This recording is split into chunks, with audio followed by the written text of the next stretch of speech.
part of the Press Play Podcast Network. Look up in the sky. It's a bird. It's a plane. This is Jason J. Lewis, the voice of Superman on Justice League Action. This is Mark Wade, writer of Superman Birthright. You're listening to the Krypton Report.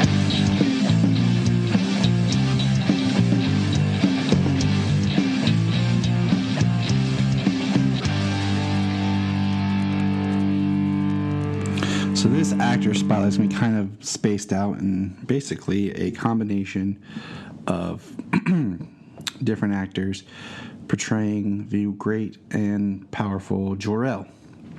So the first person to ever portray Jor-El was Nelson Lee, born January 1st, 1905, died July 3rd, 1985. Lee was the Jor-El of the Kirk Allen serials, and his filmography is pretty impressive. His last noted, he did 172 films. Last noted film was 1974. He did a lot of work for Bonanza. Let's see, Bonanza, The FBI, Silencer, and one of the movies that I really loved. He was in the uncredited in the original Ocean's 11. It's a very interesting film if you ever watch it. EO 11. Yeah, I definitely recommend it. It's pretty funny. The Attack, uncredited in The Attack of the 50-Foot Woman, and Rebel Without a Cause. He did a lot of uncredited work, which is funny because the credit technically, he was Death Sergeant number 1 in Rebel Without a Cause, which I love James Dean movies. All 3 of them. But he was the first Jor-El. He graduated from the University of Southern California in 1929. He was born in Mississippi and died in California. Not a lot's known about him, but it's worth noting because he did play Jor-El. Now, the second actor to portray Jor-El is Robert Rockwell, which I will state is probably my favorite Jor-El. Oh no, why, Tyler? I'll tell you why. This mic's a little hot. Sorry, guys. I don't know what's going on with it. We'll turn down the gain here. Something got messed with. I apologize for if it's crazy. I'll fix it in post. But he portrayed on The Adventures of Superman. He's the only one I feel like that has that look where he could be Superman himself and has a youthful energy. And he was described as the heartthrob of Mr. Boynton on Mrs. Brooks. Robert Rockwell was so indifferent with the role that other dramatic roles were still often denied him. Oh, poor guy. He was born October 15th of 1916 and died January 25th, 2003, at the age of 86. Let's see, some noted. He was the first actor to play Jor-El. That's not true. Not true. We just established that. But the first one to play Jor-El on TV. He took his most identifiable role of the handsomely awkward biology teacher Philip Bontman on Our Mrs. Brooks from radio to TV. Appeared in over 200 commercials. Played Loretta Young's husband a few times. Studied at the Pasadena Playhouse where he received a master's degree. And he replaced Jeff Chandler in the role of Mr. Phillips. He's a founding member of the California Arts Radio Theater. His portrayal of Jor-El Superman was the first on television, second to Nelson Lee, who had a brief appearance in the first serial. See? Told you. Grandfather of Taylor W. Rockwell.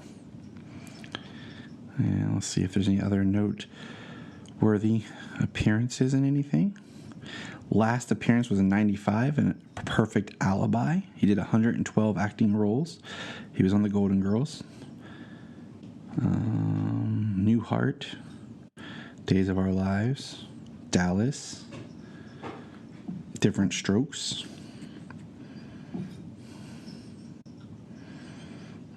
Lassie, Petticoat Junction, Green Acres, Perry Mason, The Lucy Show, Maverick, Old Western, Gunsmoke. He was very active. Look, the next Jor-El is Marlon Brando, and I'm not going to sit here and break down Marlon Brando because, frankly, he's Marlon Brando. Okay, And if you know anything about acting, film, or anything, you know who Brando is, the Godfather. And we've talked about him before and just the gravitas that he brought to the role to bring Superman the movie to life. We've talked about that multiple times. And it's Marlon frickin' Brando.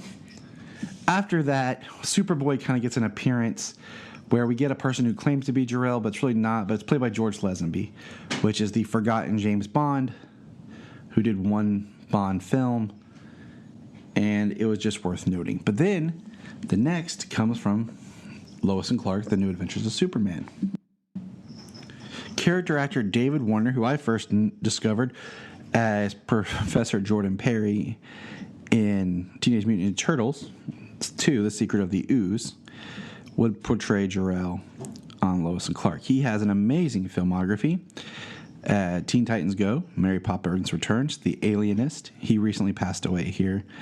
I'll quote that. But he's on Penny Dreadful, Doctor Who, which I'm currently watching with Brian, Tron, Black Death. He did Sweeney Todd, the TV movie in 2006. He did Scooby-Doo. He did Batman the Animated Series, where he voiced Ra's al Ghul. Men in Black. He was on the Horatio Hornblower series. Batman Beyond, where he was Ra's al Ghul. Buzz Lightyear of Star Command is Lord Armstrong. Total Recall, the series, which I totally forgot existed. Wing Commander, the movie. Yikes. Scream 2, he was the drama teacher, Gus Gold. I remember that. Now he was on Titanic as Spicer Lovejoy. It really says Spicer. Spider-Man the Animated Series, Herbert Landon / the Red Skull. Freakazoid. Captain Simeon and the Space Monkeys. I've always remembered that title because it was so weird as a child. Beastmaster 3. Gargoyles, he was the Archmage. And let's see, Mighty Max, Briscoe County Jr., Murder, She Wrote, Dinosaurs, Tales from the Crypt, Diagnosis Murder, Star Trek. His very first acting credit role was in 1962. In uncredited, we joined the Navy. He was born July 29th, 1941, and died this year, July 24th, 2022. Thank you, David, for all your services to the character, but also for your fun quotes from Teenage Mutant Ninja Turtles. I appreciate it. The next Jor-El, which is weird, and I say that because for some reason, after Marlon Brando, every Jor-El should be too old to be Superman's dad and be with white hair, is Julian Sands, born July 4th, 1985. He was Jor-El in the latter part of Smallville. And what kills me is in earlier Smallville, they say that Clark looks just like his father. Yeah, Julian Sands and Tom Welling look nothing alike. But Julian has had an interesting filmography, appearing in, what do you call it? I just blanked. I'm looking at Elementary, The Blacklist. He appeared in Dexter. He appeared in Gotham as Gerald Crane. He was in The Girl with the Dragon Tattoo, the David Fincher film. So he has done multiple things and appeared in Castle. He was in Ocean's 13 as Greco Montgomery. The Haunted Airman is a TV movie from 2006 that he was with Robert Pattinson. Oh, Pattinson, we love you. But he has done an array of work. Julian does not look like Tom Welling and is not high on my radar for Jor-El's. But he was novelist Anne Rice's first choice to play Lestat in Interview with the Vampire. But a more marquee name, of course, was used. He was introduced to his current wife by John Malkovich, is married to Guinness heiress Evgenia Chikotsky. Yeah, I'm not even trying that. Studied at the Central School of Speech and Drama in London, where he first met his wife, Sarah, a journalist. Turned on the role of Travis Dane in Under Siege 2. His early theater days were spent with the Forum Theatre Company. Was seen as a British Prime Minister Tony Blair in the play Stuff Happens.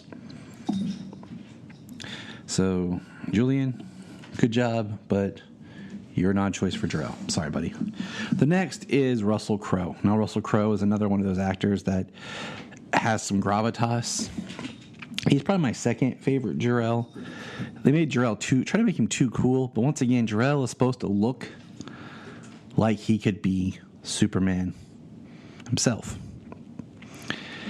And I'm just, I don't know, not a huge fan. I'm just going to admit it, okay? Sorry. Of him being Jor-El. But he does a great job. I'm a fan of Russell Crowe's, don't get me wrong, but just the look. But he does well. The next Jor-El briefly appears in Superman Lois as Angus McFadden. Now, Angus, when I first thought of him, comes to me from when he was in Braveheart as Argyle. He was also in Saw 3/4. But he is currently working. He was born September 21st, 1963. And let's see. He was once engaged to Catherine Zeta-Jones. He speaks French fluently. He played Robert the Bruce in 2 films, Braveheart and Robert the Bruce. Okay, I was wrong. His father was the World Health Organization doctor. Appeared with Brian Cox a number of times. Looks like he could be Brian Cox's brother for sure. Is one of 2 British actors to play Orson Welles, the other being Christian McKay. And I think my first exposure to his work, he was in Equilibrium, which is a very interesting movie. It's the first movie I watched to judge Christian Bale if he could be Batman. But when I was younger, he was in Chuck, too. I knew him from We Bought a Zoo. Psych, yep, knew that. Where is it? Oh, he also appeared in Saw 6, too. But if you understand those films, you would understand why. Time manipulation. Where?